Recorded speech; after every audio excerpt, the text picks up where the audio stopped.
నెలలుగా కాంగ్రెస్ పార్టీ ముఖ్యమంత్రి రేవంత్ రెడ్డి గారి యొక్క నాయకత్వంలో జరుగుతున్నటువంటి ఆటవిక పాలన చూస్తూ ఉంటే రోజు రోజుకి రాష్ట్ర పరిస్థితి దిగజారిపోతుంది అనే ఒక స్థితికి చేరుకున్నది. ఇప్పటికే అన్ని వర్గాల ప్రజలను మోసం చేసి మరి ప్రజలకి అబద్ధాలు చెప్పి ప్రజలను తప్పుదోవ పెట్టి అధికారంలోకి వచ్చినటువంటి రేవంత్ రెడ్డి గారు మరి గడిచిన 11 నెలలుగా ఒక్కటంటే ఒకటి తన మార్క్ రాజకీయంగానే తన మార్కు కనపడే విధంగా ఒక్క మంచి పని కూడా చేయకపోగా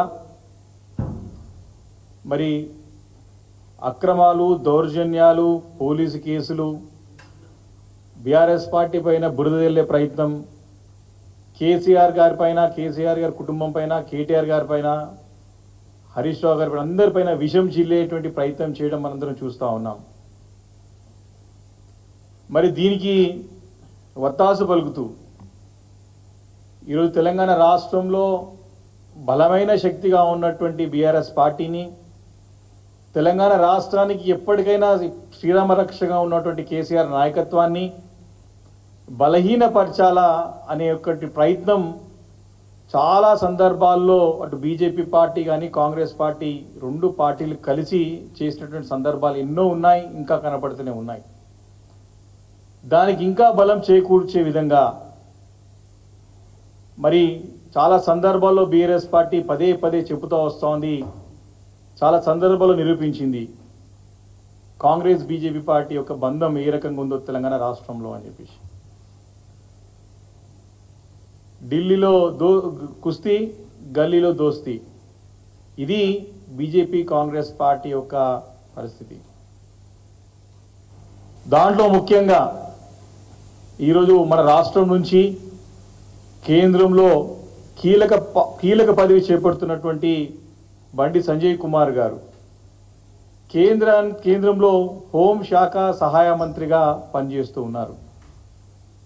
మేము చాలా సందర్భాల్లో చెప్పినాం, మీరు కేంద్రంలో హోంశాఖ సహాయ మంత్రిగా కాదు, ముఖ్యమంత్రి రేవంత్ రెడ్డి గారికి సహాయ మంత్రిగా పనిచేస్తూ ఉన్నారు. దానికి చాలా ఉదాహరణలు బండి సంజయ్ కుమార్ గారు మాట్లాడిన సందర్భం గుర్తు చేశాం.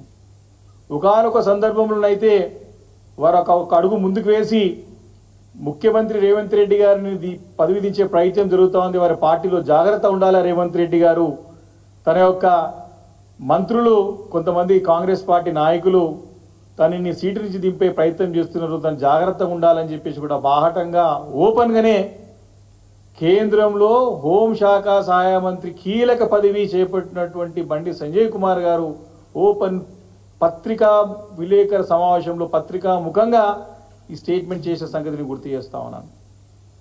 అంతకుముందు కూడా మరిద్దరం ఎట్లా ఉండొచ్చు, కేసీఆర్ గారి పార్టీ లేకుండా చేయాలని చెప్పేసి కూడా బాహాటంగా అన్నటువంటి స్టేట్మెంట్ కూడా చెప్పిన సందర్భాలు చాలా సందర్భాలు చెప్పినటువంటి ఆ ఒక స్టేట్మెంట్ కూడా మరి మేము చెప్పడం జరిగింది. మరి ఈరోజు కూడా ఈ బాండేజ్ ఏదైతే ఉందో, RS brothers bondage, Revanth Sanjay యొక్క బాండేజ్ ఎంత స్థిరంగా, ఎంత గట్టిగా, ఎంత స్ట్రాంగ్గా, ఎంత దృఢంగా ఉందంటే ఫెవికోల్ బాండేజ్ కంటే, ఫెవికోల్ బంధం కంటే వీళ్ళిద్దరు బంధం ఎక్కువైంది.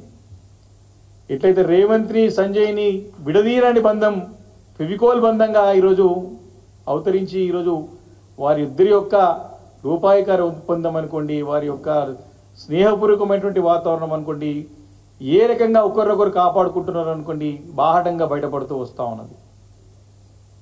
ఈ ఆర్ఎస్ బ్రదర్స్ అని మేము చెప్తా ఉన్నాం. ఈ ఆర్ఎస్ బ్రదర్స్ ఫెవికోల్ బాండేజ్ కంటే ఇంకా గట్టి బాండేజ్ అయిపోయింది. ఇద్దరి యొక్క బంధం విడదీరాని బంధంగా అయిందని చెప్పడానికి ఎలాంటి సందేహం లేదు. దానికి చాలా ఉదాహరణలు ఉన్నాయి, నేను ఒకటి చెప్పుకుంటూ వస్తాను. ముఖ్యమంత్రి రేవంత్ రెడ్డి గారు తన సొంత కొడంగల్ ప్రాతినిధ్యం వహించేటువంటి శాసనసభ నియోజకవర్గం కొడంగల్లో గడిచిన 3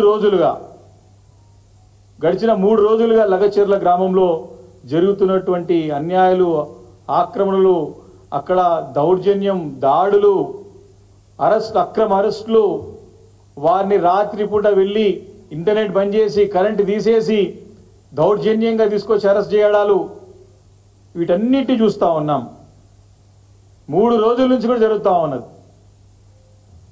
మరి కేంద్రంలో కీలక పదవి పోషిస్తున్నటువంటి తెలంగాణ రాష్ట్రానికి చెందినటువంటి పార్లమెంట్ సభ్యుడు, హోంశాఖ సహాయ మంత్రి బాధ్యతలు ఉన్నటువంటి కీలక పదవి ఉన్నటువంటి బండి సంజయ్ గారు ఎందుకు నోరు మెదపడు? నోరు పడిపోయిందా?